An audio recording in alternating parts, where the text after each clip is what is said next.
Welcome back to the Sino-American Lens, and today I have a special guest with me, Mr. Cooper, and what we'll be doing is we'll be discussing how Trump's policies and how Trump's ideas will affect East Asia and China as a whole, and we'll go from there, yeah.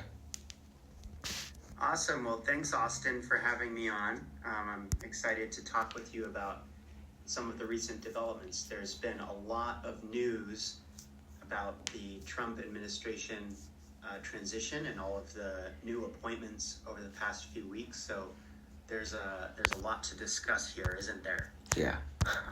Okay. I mean, I guess we just get started then? Is that okay? Yeah, let's go ahead and let's get started.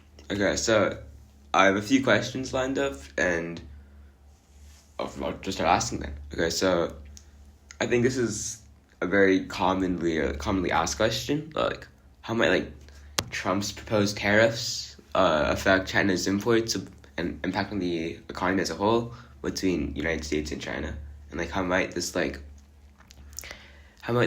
bring light to China's current economic situation? Yeah, well, it's a really good question. I think, there have been a lot of numbers that have been thrown around about how high the tariffs might be. We've heard 60%, we've heard 200%. I mean, a huge range of possibilities, right? And that's kind of typical of Trump, right? He throws around numbers, he throws around threats, and it's hard to really know which direction he's ultimately going to go in, right? And I mean, China has taken a lot of measures to try to make itself Trump-proof and protect itself against possible tariffs of upwards of 60%. But no matter what China does, I think it would have a major impact on the Chinese economy, mainly because the Chinese economy is under a lot of pressure currently after the real estate sector issues and heavy debt levels, especially at the local level. So China is in a really important transition from the former model of development, which is now sort of transitioning into a new approach that Xi Jinping has described as emphasizing high-level, high-quality growth. So any sort of tariffs, I think, would have a really big impact on the Chinese economy.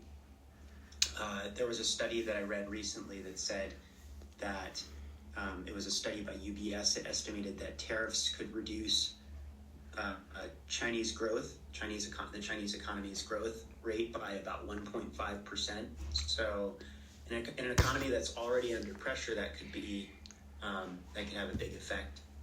And there was another study that I read that said that this was from Oxford Economics, that says that the estimated tariffs could reduce trade with the U.S. by possibly up to 70%.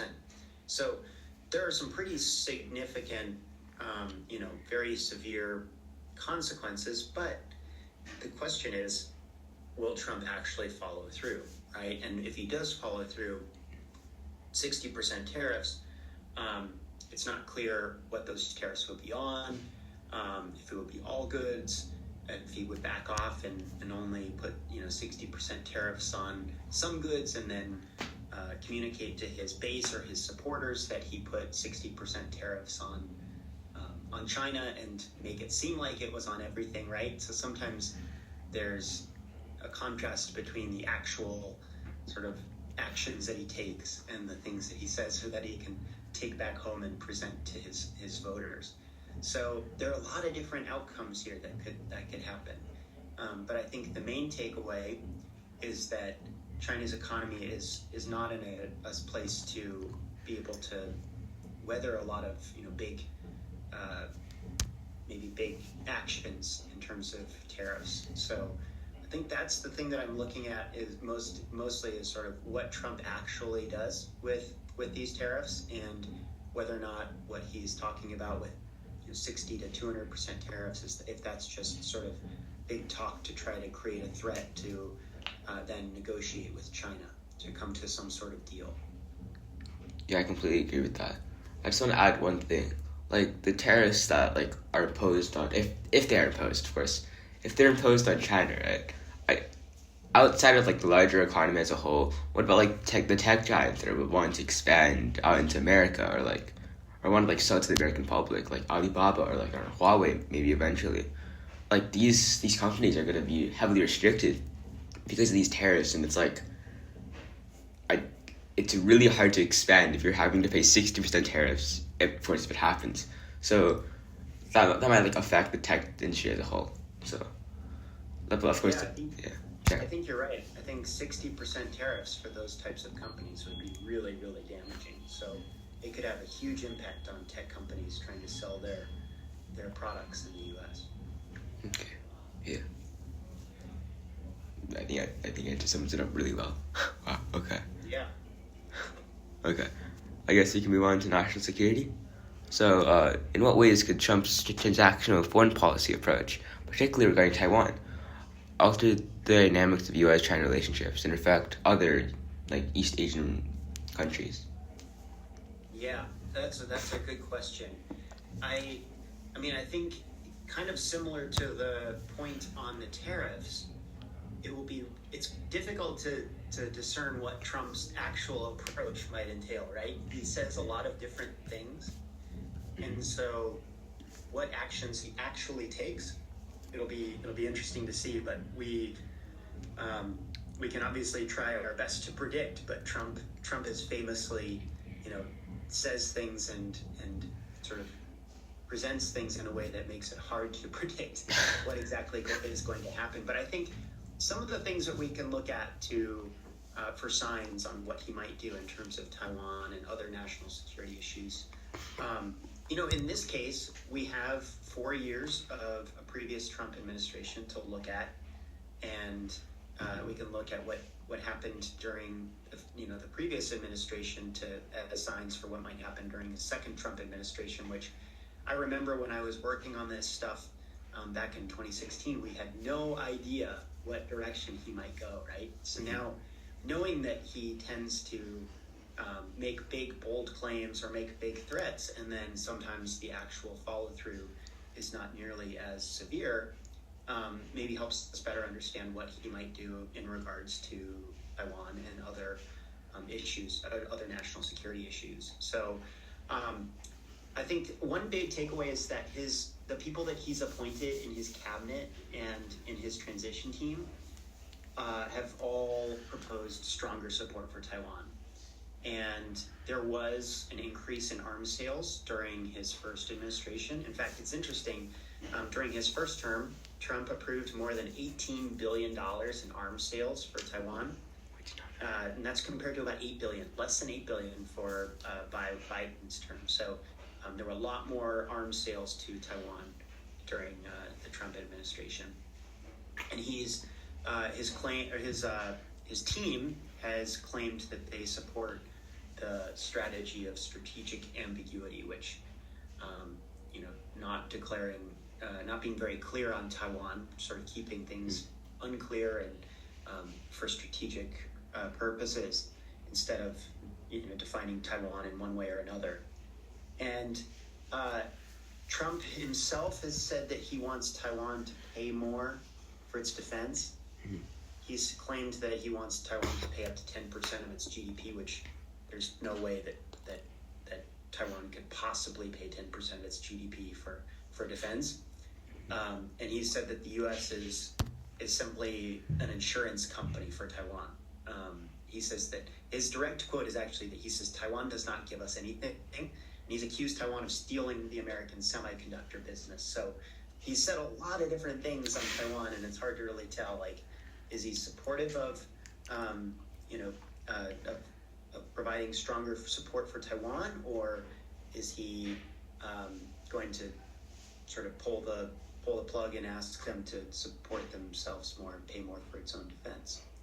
So another factor to consider is he's one of his close supporters and one of his close associates is Elon Musk, which has been an interesting development. And Elon Musk is on the record as describing Taiwan as China's equivalent of Hawaii, which I have no idea what that means at all.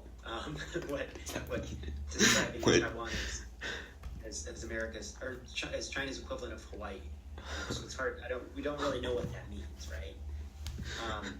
But I think that it might what Trump might do is push for Taiwan to support its own defense more, make larger sales to Taiwan, arms sales to Taiwan. But as far as possible deal making or anything like that, I think it's pretty open for all the range of possibilities. So I'm curious, what are your thoughts on national security issues and the Taiwan issue in Trump's transactional foreign policy approach? Well, like, the first thing, of course, I think of is, like, Taiwan's help with, like, microchips and, like, the chip industry, where they're, like, basically producing all the chips in the world, basically. And, like, it's, like, them, China, and, like, a little bit of America, I guess, but America is mainly, like, blueprints and stuff. So, of course, Taiwan has, like, very strong connections with America. So, we'll see how, like, his policies actually would, like, affect, or, like, if he actually imposes these policies, if Taiwan and America have this, like, long, or pretty long history, I guess, of working together and working well together. So it's very, very confusing. I do think that, like, his foreign policy on, like, things closer to home, like Mexico and, like, deportation is semi-clear, or, like, kind of clear. Of course, we know that, like, his entire campaign is based on, like, how he'll send millions of, like, Mexicans who, like, haven't been registered, like, back there, and he'll be deporting, like, thousands upon thousands. It sounds very good in theory, and I don't know how well he'll, like, accomplish this, because that's, like, a very large task. Also, it's, like, it raises, like, moral issues. If, like, someone who's been here for, like, who's been in America or in the U.S. for 15 years suddenly just doesn't have, like, their, if they weren't, like, marked or they weren't licensed, but they had contributed a lot to the U.S. economy, and they get deported just because they get deported and they've been here for 15 years. It's not like it feels like they're, like, being robbed of their family and their lives. So it's, like, it's kind of weird. But yeah, I completely agree. His foreign policy is it changes a lot. I don't know, it's really hard to predict what he'll actually do. So I guess we kind of have to, like, hope and pray that it's good. Yeah, and I think you make a really good point that if they're going to focus on immigration in the early stages of the administration, that could take up a lot of their focus. It could suck up a lot of the air, right? Yeah. And especially if they're going to be deporting large numbers of people, focusing on foreign policy issues like Taiwan is going to be very low on the list of things for them to be focused on, right? Mm-hmm. If they're focused on something that is that big of an undertaking, deporting large numbers of people, right? So it may be the case that some of these issues that are far, far away, like Taiwan or national security issues in East Asia, are pretty low on the list compared to some of the domestic issues in the U.S. that he's said he'll be very focused on. Yeah, exactly. I think that's basically what I thought as well. Of course, he might attract some attention to Taiwan just to say he's doing it because he's Trump, which is not a bad thing, I guess. It's for public support, and he might do this just a little bit just to, like, show he's doing something and show he's trying to affect change or trying to make change happen. But overall, I guess it just depends on how much time he thinks that Taiwan will take and how effective or how, like, useful trying to, like, have projects in these, like, places far away from home would actually be. So yeah, that's a good point. One thing that we had just mentioned was sort of the people that are influencing Trump, right? Mm-hmm. The people within his administration and people that are close to him. So you had a question, I think, about the policy influencers that are being appointed within the Trump administration. So I'm curious to hear what your question is on that topic. Yeah. Who are the most important figures that like you think Trump has appointed into his office so far, at least? Yeah, so I think we're starting to get a better sense of what direction the administration might go in based off of the people that he is appointing to some key positions. So I think basically the main takeaway from the appointments so far is that his foreign policy team is very hawkish on China. And I think your listeners will know the word hawkish versus dovish, right?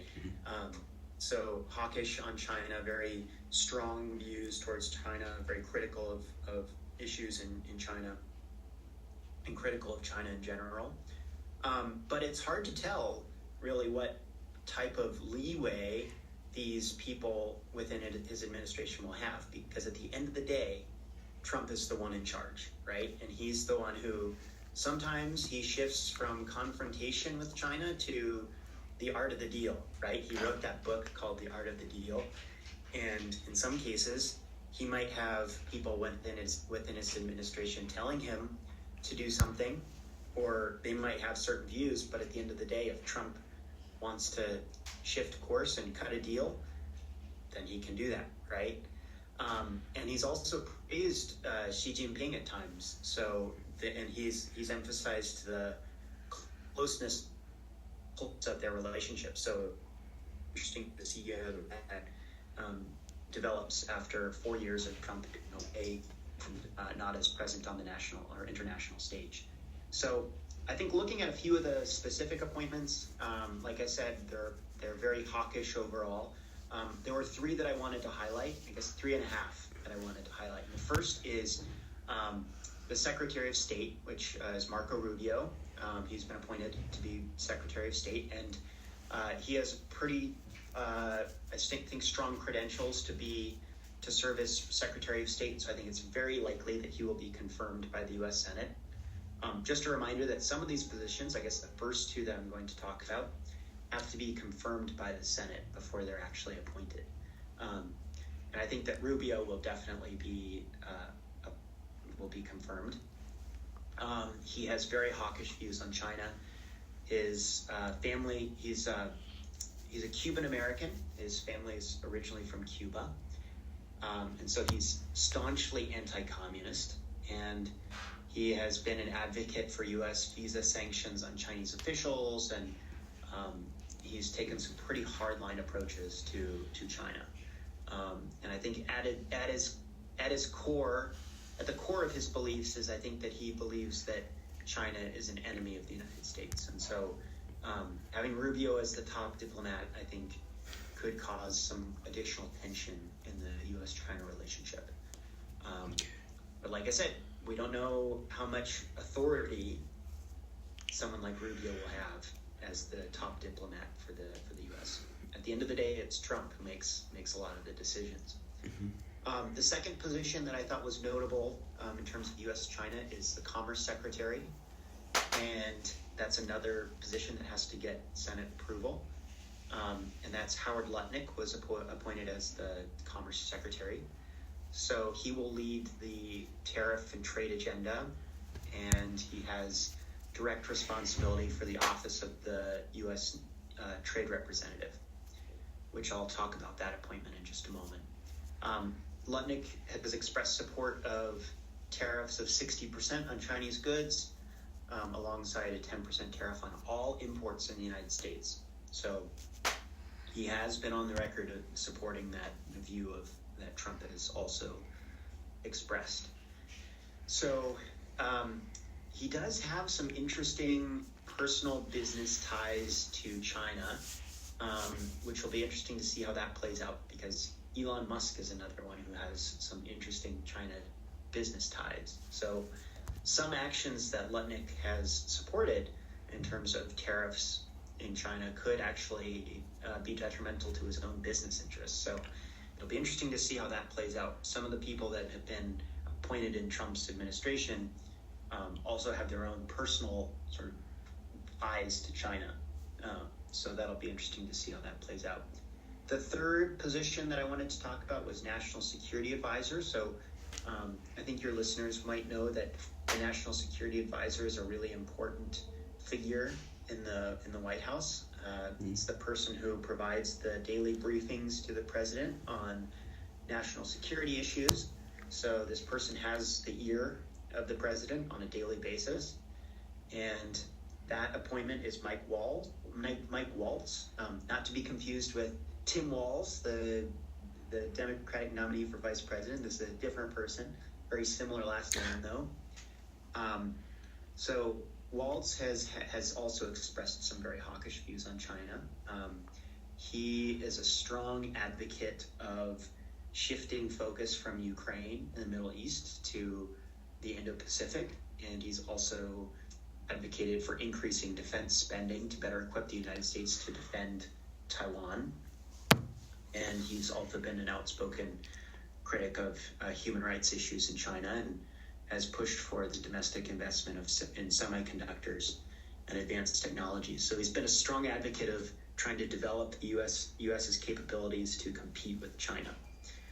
And then the final, I guess, position that I wanted to talk about is the U.S. Trade Representative. So this is the person who's in charge of carrying out some of the tariff actions. And this appointment was a little surprising. I think a lot of people thought that Robert Lighthizer might have a role in the Trump administration. Lighthizer was a U.S. Trade Representative under the first Trump administration, and he kind of led the charge on the first rounds of tariffs and then the trade deal that was ultimately agreed to by the U.S. and China.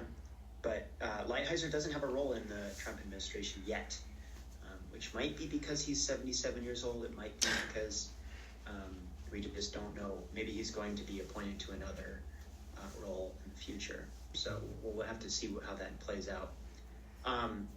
But the person who was appointed to be a U.S. Trade Representative is Jameson Greer, who was the chief of staff for Robert Lighthizer under the first Trump administration. So he was also a significant figure in the previous administration and probably has very similar views to Robert Lighthizer. So I guess the final position that I wanted to mention hasn't been appointed yet, but is significant, will be the U.S. ambassador to China.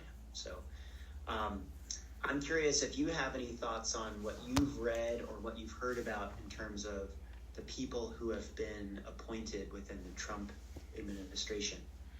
I mean, like, I'm a bit like less. I haven't studied this like fully yet, but like from what I know, I guess it's kind of all they're all pretty biased towards China. They're biased against China. Sorry, and like you say, they seem very hawkish. They seem very ready to try to bring down or weaken China's economy and China as a whole, basically.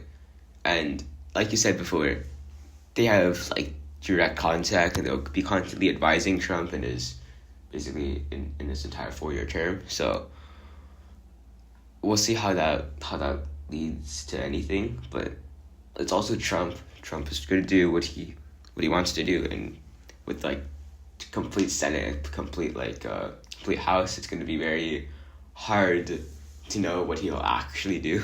Like everything else we've said. So yeah, I think the thing that's like kind of interesting is that like how he's transitioning, like some of his officials, like they seem more, or they're more like, they've become, I think, more hostile toward China, like maybe compared to like 2016 or like 2020 with Biden. I'm not sure if it's just because he's Trump and he's trying to like set an example, or he believes that these people like really enforce his views and his ideas. But I think they've like grown more wary to China. They're trying to be more objective, and they're trying to like be more direct towards like stopping China's growth, or like trying to compete with it at least. So I think that's pretty interesting. There's one thing you mentioned, like the business side of things, like Elon Musk and Howard Lunick, I think. I was gonna ask this. Do you think like the business side of the U.S. will conflict with like Trump's influence over China, and like if so, how, and like who might be the leading figures in this?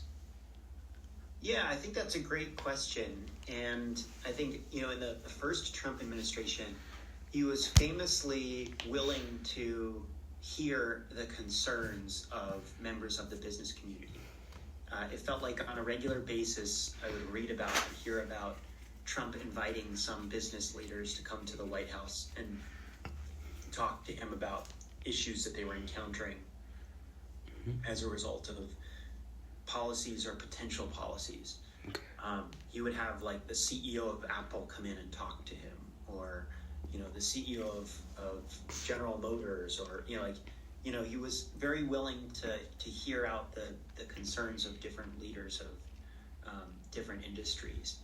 And I think that one thing that we've noticed so far in the transition and also during the campaign is that Trump is kind of surrounding himself with important figures from the business community. And the biggest one that I mentioned before is Elon Musk, the CEO of Tesla, CEO of SpaceX, a very well-known figure around the world, obviously, one of the richest people on the planet. And someone like Elon Musk has very, very deep ties to China in terms of his business operations. He operates the largest production of Tesla cars is from the Shanghai production facility, I believe. And so Musk is going to have to balance those concerns in terms of his own business in China with what maybe he's communicating to Trump about, or maybe what Trump does, right? Trump is going to be hearing those concerns from someone like Elon Musk, who seems to have quite a bit of influence on him, on Trump. So it'll be interesting to see if Trump maybe backs off of some of the more extreme actions that the members of his administration have encouraged towards China because of people like Musk or Steve Schwartzman or Jack Paulson or other important business leaders who seem to have quite a bit of influence on Trump. I think during the first Trump administration, there were a few instances where Trump would take action or would express a desire to take action, but then would back off of some of the more extreme potential measures because he discussed those issues with important business leaders, and something like imposing large tariffs on China and then causing problems in the Chinese economy, and then as a result in the U.S. economy possibly, or causing problems for major U.S. companies that produce goods in China, could have really negative effects for some of the people that are actually some of Trump's biggest donors. I mentioned Steve Schwartzman. He's one of Trump's big donors. Elon Musk contributed a lot of money to Trump's campaign. So I think that all of those people will have a big impact on Trump and his actions as president. Yeah, I completely agree here. I think the business side of the U.S. is sometimes overlooked in politics, or not overlooked, but just certainly mentioned a lot. But I think, especially with Trump wanting to appoint Elon Musk in some sort of position, and having these important people and these important business figures come up to him and having them inform him and having them telling their hardships and what they want to do regarding China and other things.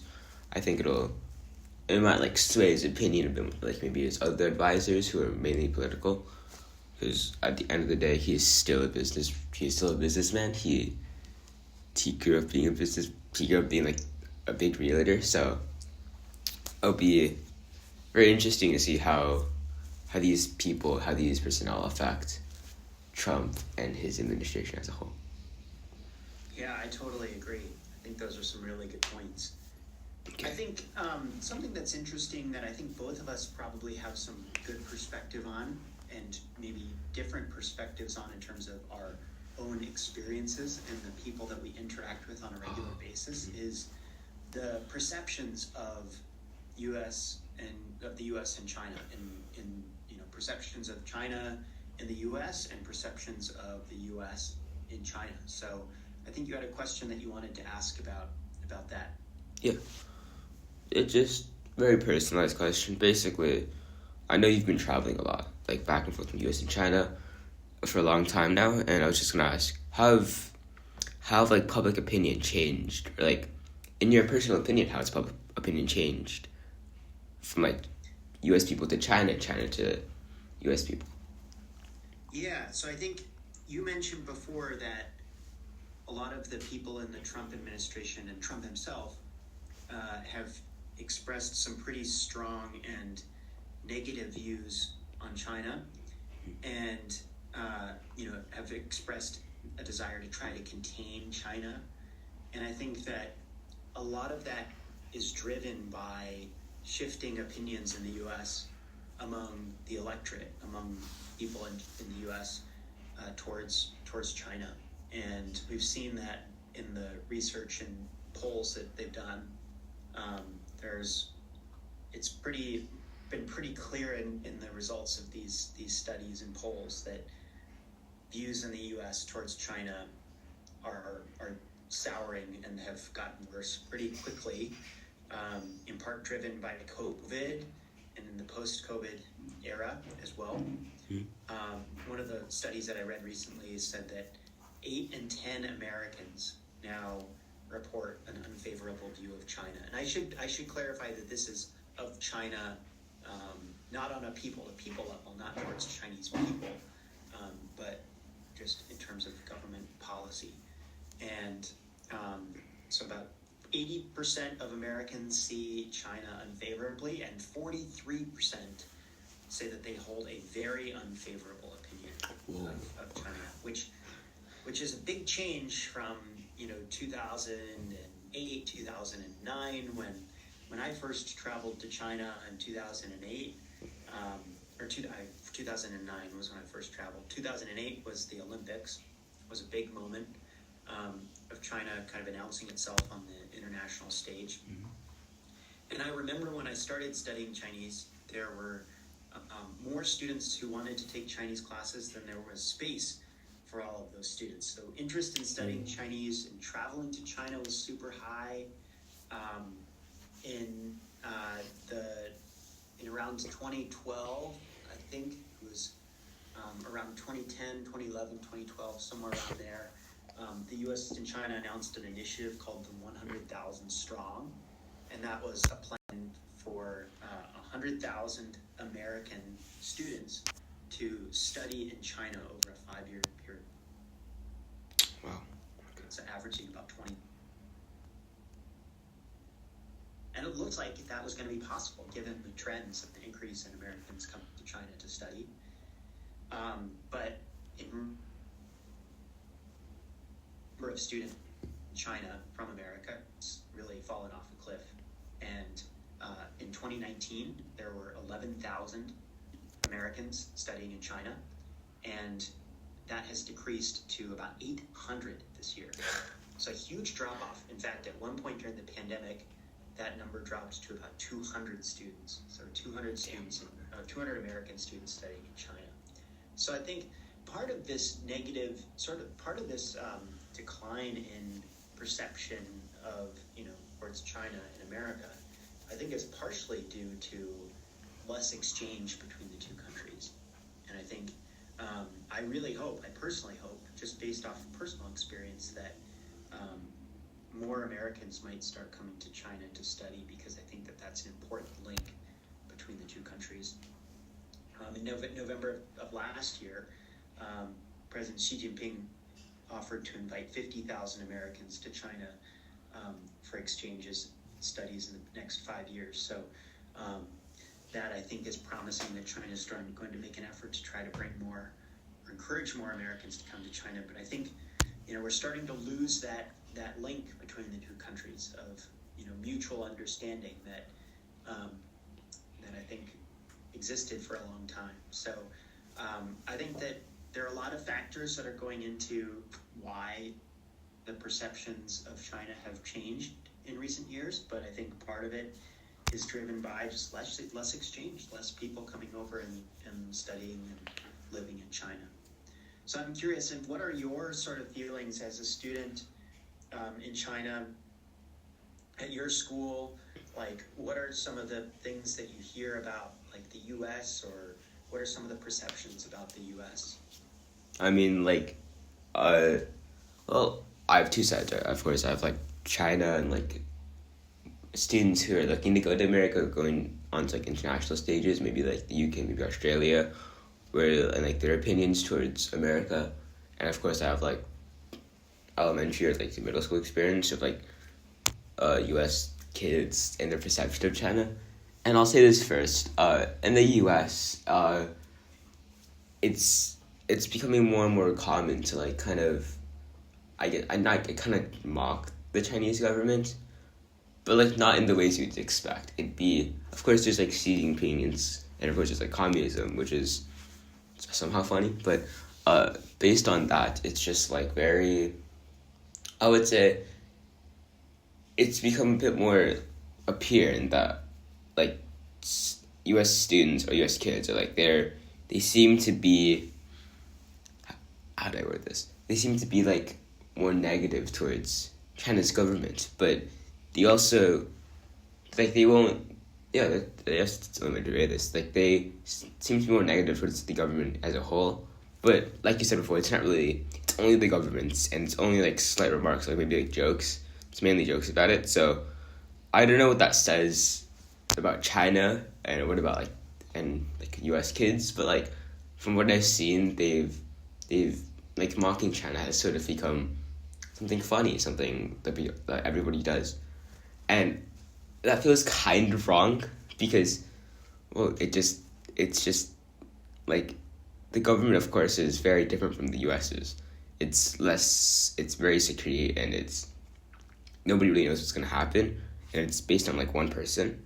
But I think, like, the more negative talks from U.S. students on this, like, topic makes it very difficult to, like, understand, difficult to, like, comprehend, like, what changed or what happened that resulted in these people, like, in this sudden shift in opinion. However, sorry, and, like, China, however, it's very similar to what happened in, like, the U.S. as they're still mocking the government, of course, like American government, that's to say, where it's, like, it feels like it's, like, more, like, remarks, of course, but it's also because they want to go there as well, so it feels a bit more neutral down. Personally, I feel like both sides are just, like, more making fun of the government, as you said before, than, like, actual people. So it's very weird. I'll say this. Yeah, I think, there is a lot in the U.S. of kind of mocking the U.S. government, like, in the system and the things that have happened over the past few years. Certainly Trump is notorious for saying and doing things that are not very similar to how leaders, presidents typically act, or things that they say or do. And especially with social media these days, there's a lot of content that gets shared around memes and videos and things that he says or he does that people kind of poke fun at. And so I think there's a lot of that in the U.S. of people, I guess on both sides, kind of poking fun at the current state of U.S. Democracy. So it is certainly an interesting time in that regard. Mm-hmm. Yeah, I think, like, the main thing with, like, people, if you're poking fun at China, it's, like, how different they are, their government is from, like, the U.S. government, where it's, like, it's an open democracy. Everyone knows at least, like, what will kind of happen and, like, how it will kind of affect them, even if a few things are a bit died down. But yeah, like, in China, of course, they call it, like, the most common remark or insult. That's like, oh, it's like the government. Why have so many people? It's literally just a one-person government.